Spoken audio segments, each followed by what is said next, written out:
आखिरी प्रश्न,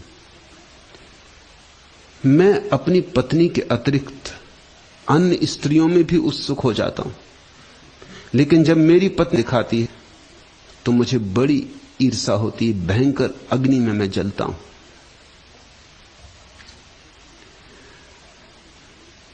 पुरुषों ने सदा से अपने लिए सुविधाएं बना रखी थी,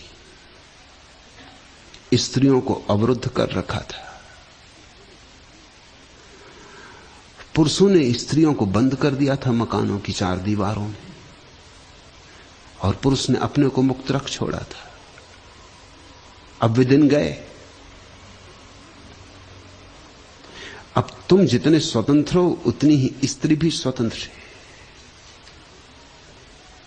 और अगर तुम चाहते हो कि ईर्ष्या में न जलो तो ही उपाय, एक तो उपाय है कि तुम स्वयं भी वासना से मुक्त हो जाओ। जहां वासना नहीं वहां ईर्ष्या नहीं रह जाती। और दूसरा उपाय है कि अगर वासना से मुक्त न होना चाहो तो कम से कम जितना हक तुम्हें है उतना हक दूसरे को भी दे दो, उतनी हिम्मत जुटाओ। मैं तो चाहूंगा कि तुम वासना से मुक्त हो जाओ। एक स्त्री जान ली तो सब स्त्रियां जान ली, एक पुरुष जान लिया तो सब पुरुष जान लिए। फिर जो भेद हैं वे केवल ऊपरी रेखाओं के, और जो एक स्त्री को जान के स्त्रियों को नहीं जान पाया, समझ लेना कि मूर्छित होकर जी रहा है। वो अनंत स्त्रियों को जान के भी नहीं जान पाएगा, वो जान ही नहीं पाएगा, क्योंकि जानना होता है बोध से। वो मूर्छित है, वो भागता रहेगा एक को छोड़ के दूसरे के पीछे, और निश्चित ही तुम जलोगे, क्योंकि पुरुष के अहंकार को चोट लगेगी। इसको तो तुम समझते हो बिल्कुल ठीक है कि तुम किसी दूसरे की स्त्री में उत्सुक हो जाओ तो कोई अड़चन नहीं। हम कहते हैं पुरुष आखिर पुरुष है। पुरुषों ने ही गढ़ ली होगी यह कहावत कि पुरुष आखिर पुरुष है। पुरुषों ने ही यह हिसाब गढ़ लिए कि पुरुष एक से तृप्त नहीं होता, पुरुष को ही इसलिए एक से तृप्त हो जाती। ये पुरुषों की ही तरकीबें हैं। स्त्री को एक से तृप्त होना चाहिए, वो एक तुम हो, और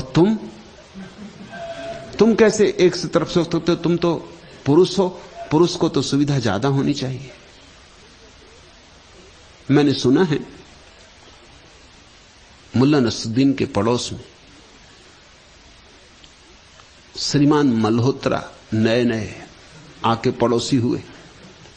उनकी पत्नी बहुत सुंदर है। मुल्ला ने अपनी पत्नी को चिढ़ाने के लिए एक दिन सुबह उठते से कहा कि सुनो,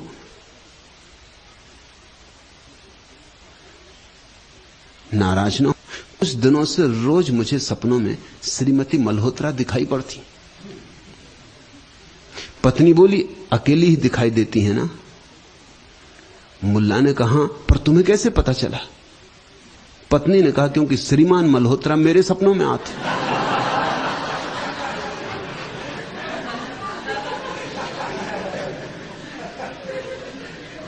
मुल्ला इससे बहुत दुखी था। चले थे पत्नी को चिढ़ाने, चिढ़ गए खुद। जितनी स्वतंत्रता तुम अपने लिए चाहते हो उतनी ही स्वतंत्रता तुम्हारी पत्नी की भी है।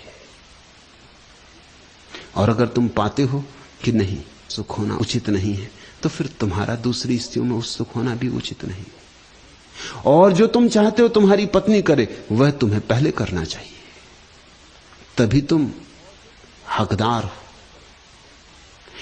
अपनी वासना की दौड़ों को छोड़ो। और मैं तुमसे ये बात कह देता हूं, स्त्रियां निश्चिंत थी इतनी ज्यादा वासनाग्रस्त नहीं होती जितने पुरुष होते। स्त्रियों के पास एक तरह का समर्पण भाव होता है, और स्त्रियों के पास एक तरह की निष्ठा और आस्था और श्रद्धा होती। पुरुष का प्रेम भी छिछला होता है, गहरा नहीं होता, ऊपर ऊपर होता है। पुरुष की जिंदगी में प्रेम ही सब कुछ नहीं होता, और भी बहुत चीजें होती, स्त्री के जीवन में बस सब कुछ प्रेम ही होता, और सब चीजें प्रेम के ही भीतर समाविष्ट होती। पुरुष के जीवन में और कई काम हैं जिनमें प्रेम भी एक काम है। स्त्री के जीवन में और कोई काम ही नहीं है, सारे काम ही प्रेम में ही समाविष्ट है। पुरुष उच्छृंखल है, पुरुष चंचल है। ये तुम छोटे छोटे बच्चों में भी देख लेना। छोटा लड़का हो, शांत बैठ ही नहीं सकता, पटकेगा, घड़ी खोलेगा, मक्खियां पकड़ने लगेगा, कुछ ना कुछ करेगा, खटर पटर। छोटी बच्ची है, वो शांत बैठी एक कोने में, हो सकता अपनी गुड़िया को छाती से लगाए। और तुम ख्याल रखना, स्त्रियों को पता चलना शुरू हो जाता गर्भ में भी कि लड़का है कि लड़की। अगर जरा संवेदनशील स्त्री हो, उसे पता चलना शुरू हो जाता है, क्योंकि लड़का वही उपद्रव शुरू कर देता, कहीं टांग मारेगा, कहीं सिर हिलाएगा। लड़की शांत होती। अनुभवी मां को पता चलना शुरू हो जाता है कि लड़का है कि लड़की। उपद्रव के अनुपात से पता चलना शुरू हो। कारण जीव शास्त्र कहता है कि स्त्री के व्यक्तित्व में अनुपात है, पुरुष के व्यक्तित्व में अनुपात नहीं है। स्त्री के जो अणु हैं वो सम है। दो अणुओं से मिलकर जन्म होता व्यक्ति का, पुरुष और स्त्री के दो अणुओं से मिलकर। 24 कोष्ठों वाले अणु होते हैं पुरुष में, और 23 कोष्ठों वाले अणु होते हैं। दो तरह के अणु होते हैं। स्त्री में 24 कोष्ठों वाला अणु ही होता है। जब पुरुष का 24 कोष्ठों वाला अणु स्त्री के 24 कोष्ठों वाले अणु से मिलता है तो लड़की का जन्म होता है।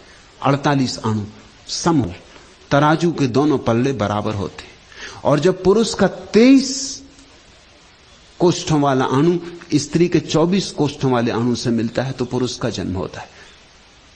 एक पल्ला नीचा होता है, एक पल्ला ऊंचा होता है, समतुलता नहीं होती।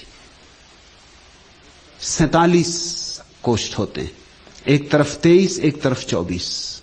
स्त्री में 24 कोष्ठ होते हैं, इसलिए स्त्री ज्यादा सुंदर होती, समानुपाती होती, शांत होती।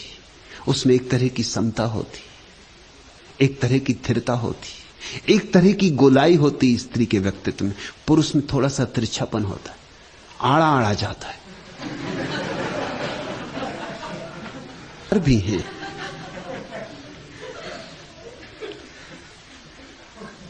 डब्बू जी और उनकी पत्नी तीर्थ यात्रा को गए। डब्बू जी किताबों के बड़े प्रेमी, 24 घंटे किताबें बगल में दबाए रहते। मंदिर में भी गए, विश्वनाथ के मंदिर में गए होंगे काशी में। डब्बू जी अपनी किताब ही पढ़ा रहे, मंदिर में भी खड़े हो गए।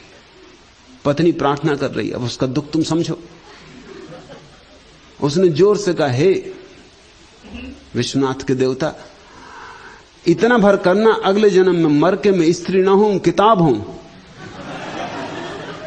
ताकि कम से कम डब्बू जी के साथ 24 घड़ी तो रह सकूं। डब्बू जी ने सुना, झुक गए घुड़बल, हाथ जोड़ के कहा कि हे प्रभु, अगर इसकी प्रार्थना मान ही लो तो इसे तुम टेलीफोन की डायरेक्टरी बनाना, ताकि हर साल बदल सकूं।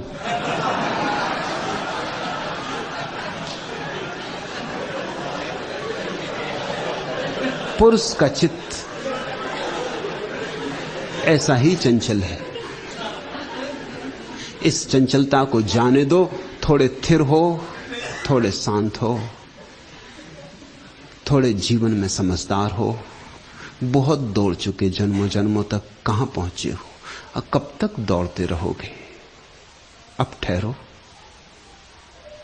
ठहरे पांव तो मिले गांव। मिल जाए तो जिसकी तलाश है वह मिल जाए। उस ठहरने का नाम ही ध्यान है। चलते रहने का नाम संसार है, ठहर जाने का नाम परमात्मा है। आज इतना है।